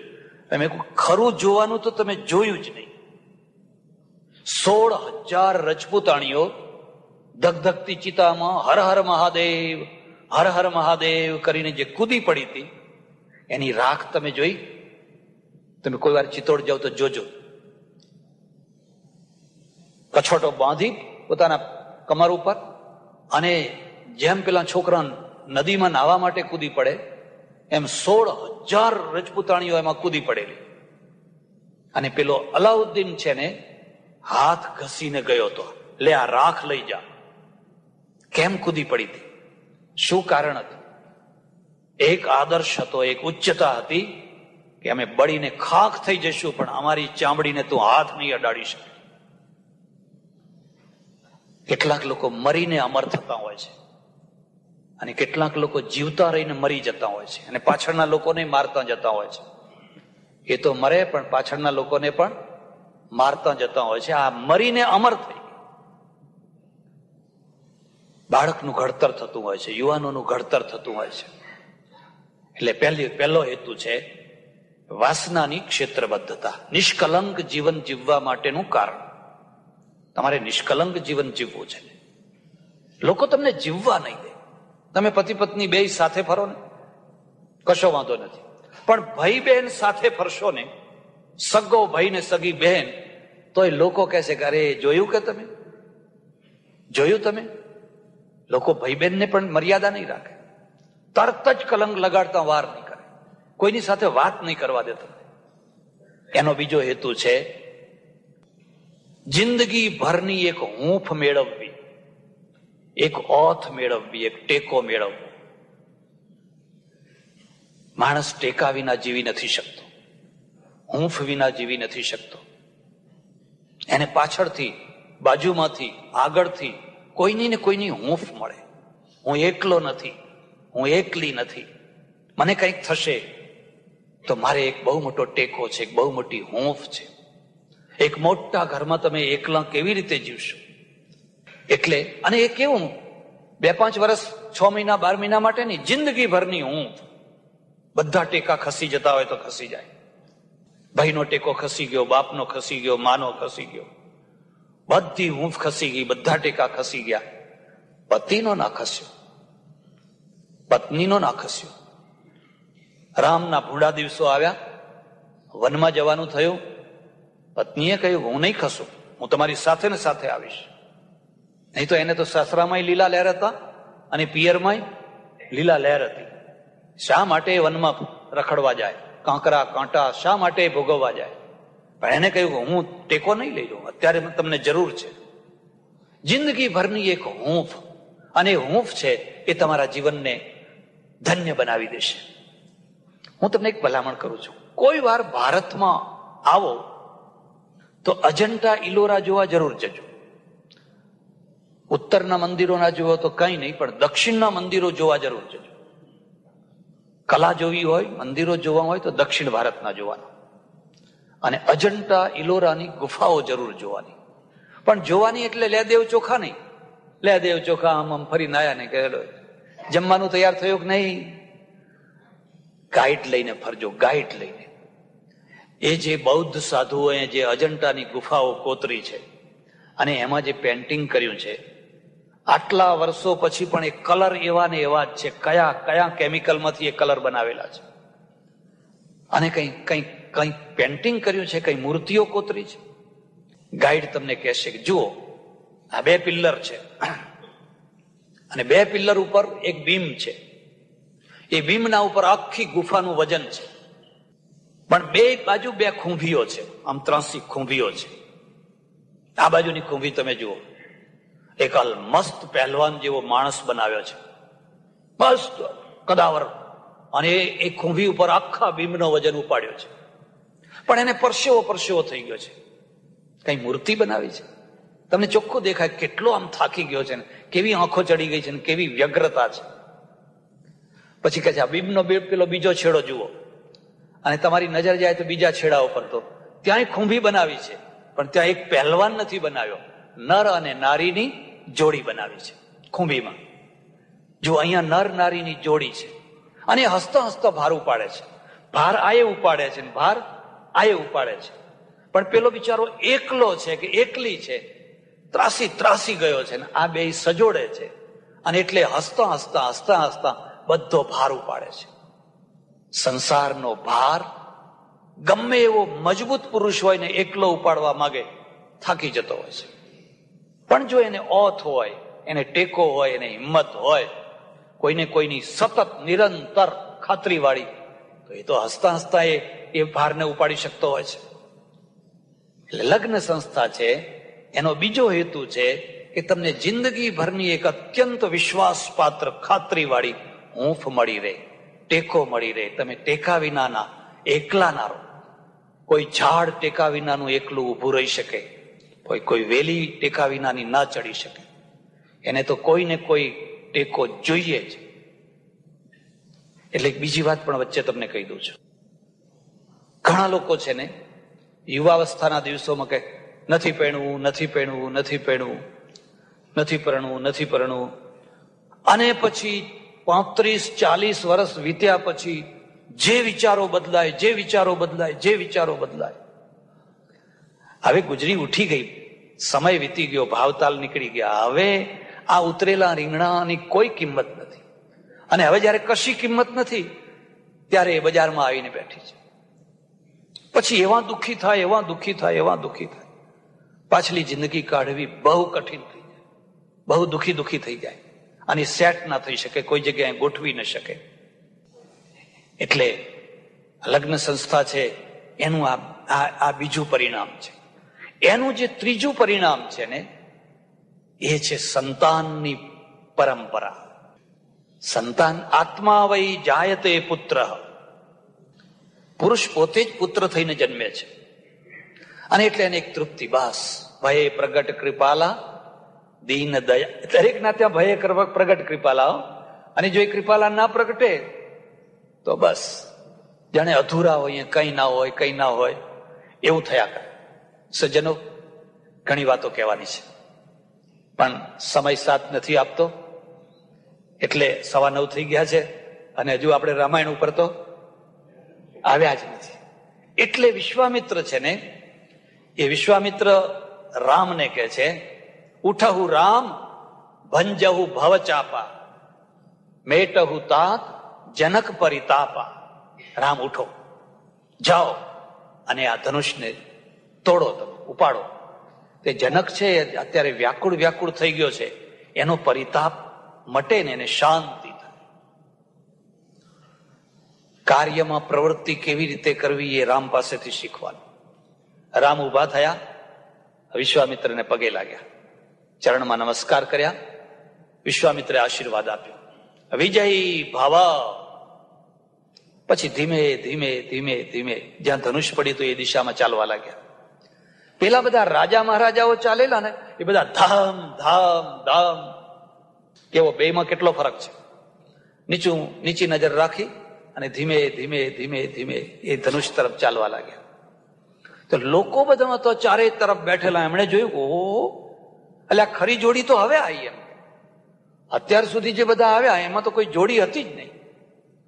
આ છોકરો ધનુષ ના ઉપાડી શકે, આ મોટા પહેલવાનો ના ઉપાડી શકે, આ તો કોમળ ફૂલ જેવો છે.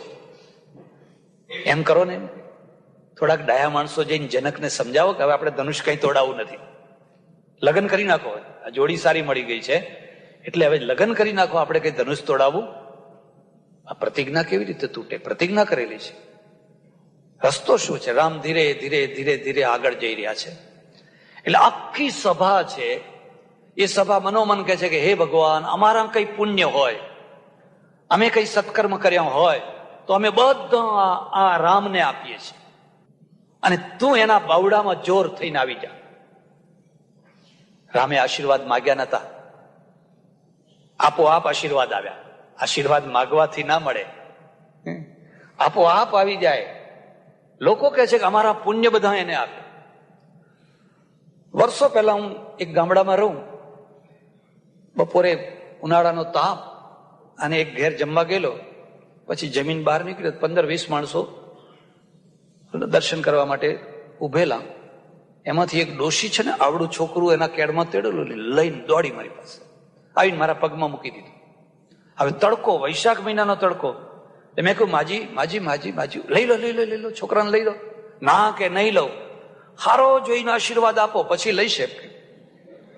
હવે હારો જોઈને આશીર્વાદ આપો. અરે મેં કહ્યું લઈ લો લઈ લો, કે ના નહીં લઉં.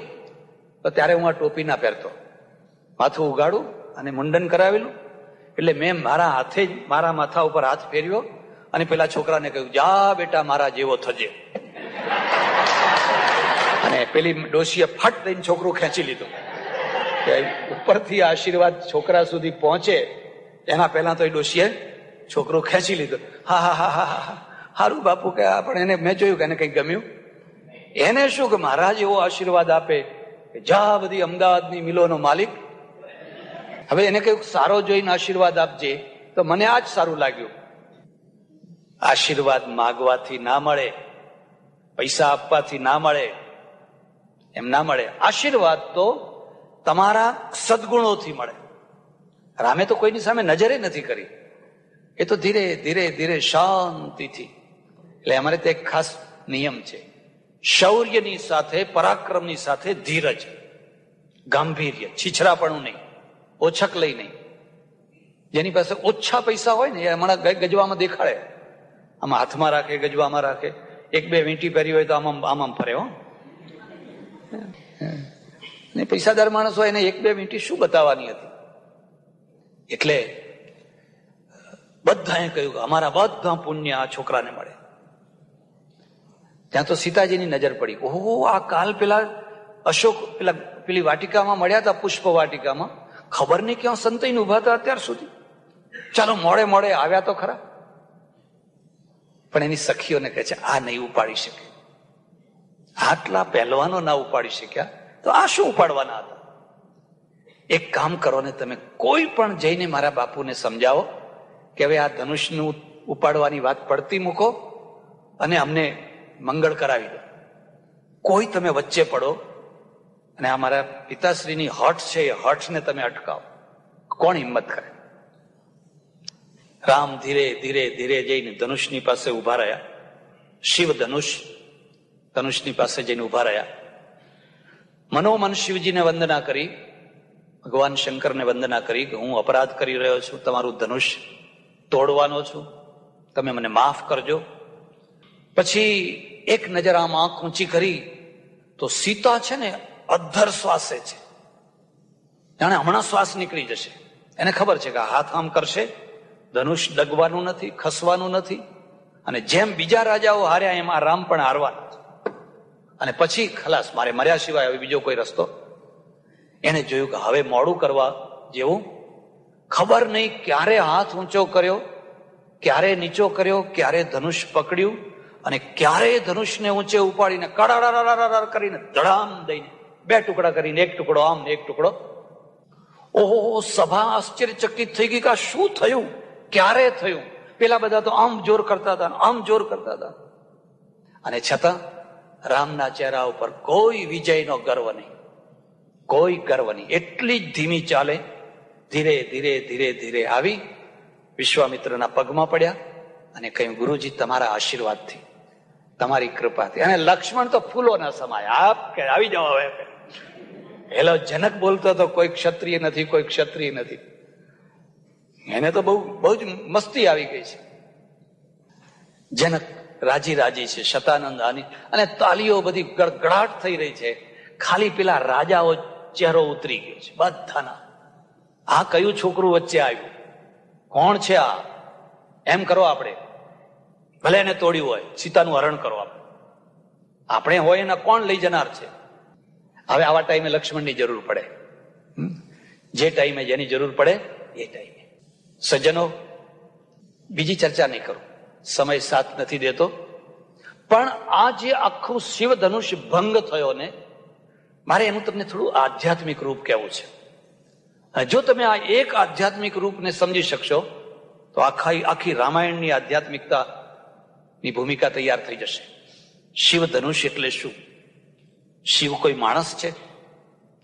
શિવ કદી ધનુષ રાખતા હતા? શિવ તો ત્રિશુલ રાખે છે. તમે ચિંતન કેમ નથી કરતા? શિવ તો ત્રિશુલ રાખે છે. શિવ તો કોઈ માણસ નથી. અને આ ધનુષ જે ધનુષને સીતાજી બચપણમાં ઘોડો કરીને ફરતા હતા. જો આટલું ભારે આટલું મજબૂત હોય તો આ 5-7 વર્ષની છોકરી એને કેવી રીતે ફરી શકે? તો પછી રાજાઓ કેમ ના ઉપાડી શકે? બીજી વાત, શિવ ધનુષ ઉપાડવાની જે શરત મૂકી છે, આવી શરત તો રાજકુમારો ના પૂરી કરી શકે. કોણ પૂરી કરી શકે? જે પેલા ભારોત્તોલન કરનારા હોય ને એ જ પૂરી કરી શકે. અહીં નથી પેલા વજન ઉચકનારા 200 કિલો ફલાણા કિલો, એ તો એવા જીતી જાય. કઈ રાજકુમારને તો આવો અભ્યાસ ના હોય કે ભાઈ એ ધનુષ ઉચકવા જાય. ત્યારે આ શિવ ધનુષ છે શું? અને એ શિવ ધનુષનું આધ્યાત્મિક રૂપ સમજવું હોય તો ઉપનિષદમાં આવો. ઉપનિષદ તમારું અધ્યાત્મ શાસ્ત્ર છે. અમે એમ માનીએ છીએ કે કાશી છે એ ભગવાન શિવની નગરી છે, વિશ્વનાથની નગરી છે. મથુરા કૃષ્ણની, વૃંદાવન કૃષ્ણનું, પણ કાશી છે એ શિવની છે. અને કાશ્યામ મરણાન મુક્તિ, કોઈ કાશીમાં મરે તો એની મુક્તિ થાય. તો એ કાશી કઈ? એટલે અમારે ઉપનિષદે એની સ્પષ્ટતા કરી. વારાણસી કાવઈ વરુણા કાવઈ અસી. તો કોઈ વાર કાશી જાઓ તો ધ્યાનથી જોજો. કાશીના એક છેડે વરુણા નદી જાય છે અને બીજા છેડે અસી નદી જાય છે. અસી વરુણોયોર મધ્યે વારાણસી. આ અસી અને આ વરુણા બેયના મધ્યમાં જે ભાગ છે એનું નામ છે વારાણસી. અને કાશ્યતે પ્રકાશ્યતે સા કાશી. જ્યાં પ્રકાશ થતો હોય એનું નામ છે કાશી. હજુ કઈ સમજ ના પડી, હજુ કઈ સમજમાં નથી આવતું. એટલે ઉપનિષદો ફરી પાછું આગળ કહે છે, તમારા શરીરમાં એક તરફ વરુણા નદી છે, એક તરફ અસી નદી છે, અને વચ્ચો વચ કાશી છે. અને કાશી છે એને શિવ ધનુષ ત્યાં છે. આ ભ્રિકુટી છે ને, આ શિવ ધનુષ છે. ધ્યાનથી જોજો. એની આકૃતિ છે ને ધનુષ જેવી છે. એની આકૃતિ છે ધનુષ જેવી છે. અને આ વચ્ચો વચ્ચ જે આજ્ઞા ચક્ર છે એ કાશી છે. ક્યાંય ત્યાં પ્રકાશ છે. ધ્યાન કરનાર, યોગ કરનારને ત્યાં ઝાગ ઝાગ ઝાગ ઝાગ ઝાગ પ્રકાશનો અનુભવ થાય. એટલે અહીંયા જે મરે, અહીંયા જે પ્રાણ છોડે એની મુક્તિ થાય. પણ કેવી રીતે? એટલે ફરી પાછો ઉપનિષદ કહે છે, પ્રણવો ધનુ. આ જે પ્રણવ છે, ઓમકાર છે, એનો એક ભાગ છે ધનુ છે. પેલો વીંછી જેવો એક ભાગ તમે જુઓ તો પ્રણવો ધનુ શરો યાત્મા બ્રહ્મ તલ્લક્ષ્ય મુચ્યતે. શર છે, એના ઉપર ચડાવેલું જે બાણ છે ને એ તમારું મન છે. અને બ્રહ્મ છે, પરમેશ્વર છે, એ એનું લક્ષ્ય છે. અપ્રમત્તેન વેધવ્યમ શરવત્તન્મયો હિસ. અપ્રમાદી થઈ અને કોઈ બરાબર એનું વેધન કરે, એને ધનુષ બરાબર છોડે તો એ બ્રહ્મને પ્રાપ્ત કરે. અહીંયા જે શિવ ધનુષ્ય તોડ્યું એટલે આ જે ભ્રિકુટી છે એના વચ્ચેનું જે આજ્ઞા ચક્ર છે એ આજ્ઞા ચક્રનું ભેદન કર્યું. યોગી છે ષડચક્રોનું ભેદન કરતો કરતો કરતો કરતો આવે. એક ચક્ર, બીજું ચક્ર, ત્રીજું ચક્ર, ચોથું ચક્ર, પાંચમું ચક્ર. અને જ્યારે એનું એ ચક્રનું ભેદન કરે એટલે સીતારૂપી બ્રહ્મ વિદ્યા, સીતારૂપી વિદેહી જનકની પુત્રી બ્રહ્મ વિદ્યા એ ભેદન કરનારને વરમાળા પહેરા. બાકી પેલા રાજાઓ, પેલા મહારાજાઓ, આજ્ઞા ચક્ર તો શું સામાન્ય તરબોળ રહેનારા એ કદી શિવ ધનુષ્યને હલાવી શકે? એટલે શિવ ધનુષ્ય માત્ર કોઈ લૌકિક ધનુષ નથી. એ ધનુષ તો આપણા જ શરીરની અંદર આવેલી એક પ્રક્રિયા વિશેષનું નામ છે. એટલે આ રીતે ભગવાન રામે શિવ ધનુષ્યનો ભંગ કર્યો. ભંગ કરવાની તો શરત નથી, ખાલી ખસેડવાની ને ઉપાડવાની શરત હતી. ભંગ શું કામ કર્યો? કારણ કે આ ભંગ કરે તો એ દસમ દ્વાર ઉપર જે બ્રહ્મરંધ્ર છે ત્યાં એ પહોંચી શકે. અને એને પહોંચવા માટેની પહેલી શરત છે કે એ કાશીનું આ ધનુષનું ભેદન કરે. એટલે આનું એક આધ્યાત્મિક રૂપ પણ છે. વચ્ચે એક બીજી વાત પણ યાદ આવી ગઈ. એક સ્કૂલ 8, 10, 15 માસ્તર ભણાવે છોકરાઓને, એમાં ડેપ્યુટી આવ્યા. પહેલા તો ડેપ્યુટી આવતા પ્રશ્નો પૂછે. એટલે પેલા ડેપ્યુટી એક છોકરાને કે ઉભો થા, બોલ. ચાલો કે શિવ ધનુષનો ભંગ કોણે કર્યો? કે સાહેબ મેં નથી કર્યો. એમ મેં નથી કર્યો. એટલે પેલા ડેપ્યુટી હતા ને એમણે માસ્તરના સામે જોયું. એટલે માસ્તર કહે છે કે ના સ્વામી, આ છોકરો ડાયો છે. એમ કે આ કદી કોઈ તોડફોડ કરતો, આ છોકરો કદી કોઈનું કઈ તોડફોડ કરતો નથી. એટલે ડેપ્યુટી છે ને એમણે હેડમાસ્તરને બોલાવ્યા અને કહ્યું કે મેં આને પૂછ્યું કે શિવ ધનુષનો ભંગ કોણે કર્યો? તો એ કહે છે મેં નથી કર્યો. આ માસ્તર કહે છે કે છોકરો બહુ સારો છે, કદી કઈ તોડફોડ કરતો નથી, તો તમે જ કહો કે આ શિવ ધનુષનો ભંગ કોણે કર્યો? એટલે કે છે મારી નિશાળમાં એવું કોઈ ભંગ કરે એવો છોકરો. પછી એનો કાગળ ચાલ્યો, તુમાર ચાલ્યો, એની ફાઇલ થઈ પેલા મોટા સાહેબ પાસે, ફલાણા સાહેબ પાસે, કે આ કોઈને ખબર નથી. અંતે 12 મહિના પછી મોટા સાહેબે એના ઉપર શેરો મૂક્યો કે જેણે ભંગ કર્યો હોય એને કર્યો હોય, પણ હવે એનો ખર્ચો પાડી અને જે તે ખીટીએ નવું ધનુષ લાવીને ટીંગાડી દેવું અને આ તુમાર બંધ કરવો. જેને ભંગ કર્યો હોય કર્યો હશે એમ કે, પણ એક નવું ધનુષ ખર્ચો પાડવાની છૂટ આપવામાં અને નવું ધનુષ ટાંગી દેવું. સજ્જનો, 7 દિવસથી અહીં બેસીને રામાયણના માધ્યમથી આપણે જીવનની ચર્ચા કરીએ છીએ. રામાયણ તમારા માટે નવું નથી. તમે તો અસંખ્ય વાર રામાયણ સાંભળ્યું હશે, પણ રામાયણ તો જે કહેવું છે એનું માધ્યમ છે. અને માધ્યમ શું છે કે તમે અહીં પરદેશમાં આવ્યા છો, હવે તમારો આ દેશ છે, જુદી સંસ્કૃતિના વચ્ચે તમારે રહેવાનું છે. બહુ લપસણી સંસ્કૃતિ છે, બહુ ઢાળવાળી સંસ્કૃતિ છે. અને ઢાળવાળી લપસણી સંસ્કૃતિમાં તમે જો તમારી સંસ્કૃતિને, એના હેતુઓને, એના પાછળના ઉદ્દેશને જો સારી રીતે નહીં સમજો તો તમે લપસી જશો. અને તમે અહીંનાય નહીં રહો કે ત્યાંનાય નહીં. જોજો, તમે દશા જોજો. જે લોકોએ બીજો રસ્તો લીધો એમની શું દશા થતી હોય છે. ખાસ કરીને પાછલી દશા એમની કેવી થતી હોય છે, પાછલી જિંદગી એમની કેવી થતી હોય છે. એટલે રામાયણનું માધ્યમ એટલા માટે પસંદ કરવામાં આવ્યું કે એમાં મોટા ભાગના આપણા જીવનના બધા પ્રશ્નોના સમાધાન છે. આપણા પ્રશ્નો બધા એમાં ઉકેલવાનો રસ્તો છે. અને એ રસ્તાને જો અપનાવવામાં આવે તો તમે સુરક્ષિત રહેશો, સુખી થશો. તમારું જીવન હસતા હસતા આનંદમાં, કિલ્લોલ કરતા આનંદમાં સારી રીતે વ્યતીત થશે. તમે સારા પતિ થઈ શકશો, સારી પત્ની થઈ શકશો, સારા પિતા થઈ શકશો, સારા પુત્ર થઈ શકશો, સારા ભાઈ થઈ શકશો. અને તમે તમારી જગ્યાએ મક્કમ હશો તો અહીંના લોકો પણ એમ કહેશે કે અમારે પણ તમારા જેવું થવું છે. તમારે અમારા જેવું થવું, પણ અમારે તમારા જેવું થવું છે. તો તમે સાચા અર્થમાં આપણી સંસ્કૃતિનો મેસેજ પહોંચાડી શકશો. એટલે મેં આ રામાયણનું માધ્યમ લીધું અને એના માધ્યમથી થોડીક આપણા પોતાના પ્રશ્નોની ચર્ચા કરી. મારે એ કહેવું પડે કે આ વખતની ટૂર અસંભવ હતી. મારે આવવું નતું. ખરેખર મને કદી અહીં આવવાની ઈચ્છા નથી થતી. અંતઃકરણથી સાચી વાત કહું છું. જો લાવવાનું શ્રેય કોઈને આપવું હોય તો એ સુરેન્દ્રભાઈને છે. આ સુરેન્દ્રભાઈ એવા પાછળ પડ્યા, એવા પાછળ પડ્યા, એવા પાછળ પડ્યા, કોઈ 50 ફોન કર્યા હશે. આવવાનું જ છે. મેં કહ્યું વિઝા મળશે તો આવીશ, હું વિઝા લેવા નહીં જાઉં. ત્યાં બેઠા બેઠા એટલા બધો પ્રયત્ન કર્યો કે અંતે છેલ્લી ઘડીએ પણ વિઝા મળ્યા. બધું ઘણું વિઘ્નો ઘણા આવ્યા અને હું અહીં આવી શક્યો. મારે એ પણ કહેવું જોઈએ કે આ આખું જે આયોજન છે IK ફાઉન્ડેશનનું છે, ઈશ્વરભાઈનું છે. અમારે પાળજના ઈશ્વરભાઈ પટેલ, ગયા વખતે હું આવ્યો ત્યારે એમના ત્યાં ઉતરેલો. મારે એમને કોઈ પરિચય નહીં, પણ 18 દિવસ લગભગ એમના ત્યાં રહ્યો અને મેં જોયું કે આ માણસની પાસે તો બહુ મોટી દૃષ્ટિ છે, બહુ સમાજની દૃષ્ટિ છે, રાષ્ટ્રની દૃષ્ટિ છે, બહુ મોટું એના પાસે બળ છે. એટલે આ વખતે એમની ખોટ તો તમને તો સાલતી હશે, પણ મને તો સાલે જ છે.